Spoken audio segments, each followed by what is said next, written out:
அத்தியாயம் 2.0 is going to start அப்படின்னு இப்போ தேர்தல் நோக்கி தேர்தல் பிரச்சாரத்தில் பரபரப்பாக இறங்கியிருக்காங்க.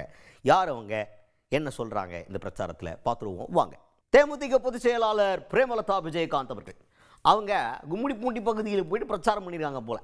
அந்த இடத்துல என்ன சொல்கிறாங்கன்னா, ஆகஸ்ட் 25 கேப்டன் விஜயகாந்த் அவர்களுடைய பிறந்தநாள் வருது.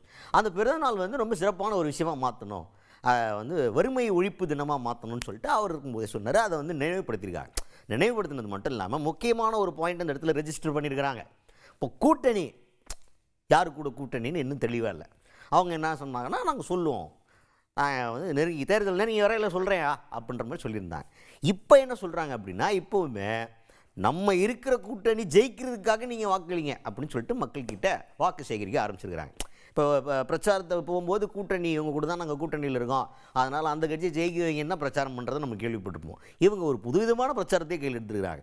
நாங்கள் எந்த கூட்டணியில் போய் சேர போகிறோமோ அந்த கூட்டணிக்கு நீங்கள் வாக்கு போட்டணும், ஆனால் எந்த கூட்டணிங்கிறத நான் அப்புறமா சொல்கிறேன் அப்படின்ற லெவலுக்கு பேசியிருக்காங்க பிரேமலதா விஜயகாந்த் அவர்கள். தேசிய முற்போக்கு திராவிட கழகம் எந்த கூட்டணியில் அமைகிறதோ அந்த கூட்டணியை மகத்தான கூட்டணியாக வெற்றி பெற செய்ய வேண்டும் என்று இந்த அனைவரையும் பார்த்து நான் இருகரம் கூப்பி கேட்டுக்கொள்கிறேன். நான் இன்னைக்கு வந்திருக்கிறது யாருக்காக? அரசியலோ தேர்தலோ கிடையாது.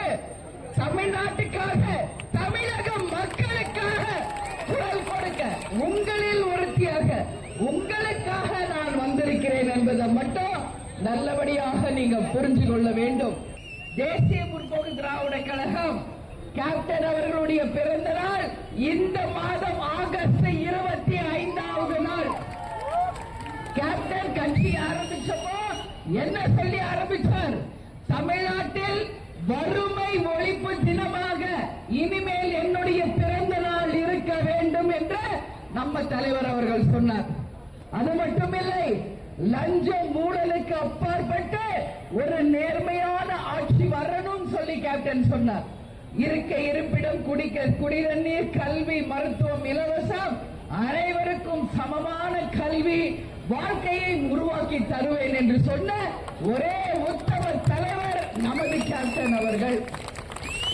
என் மக்களே, என் மக்களே என்று எப்பவுமே மக்களை பற்றி மட்டுமே சிந்தித்த ஒரு புனிதர் இன்னைக்கு தெய்வமா இருக்காரு.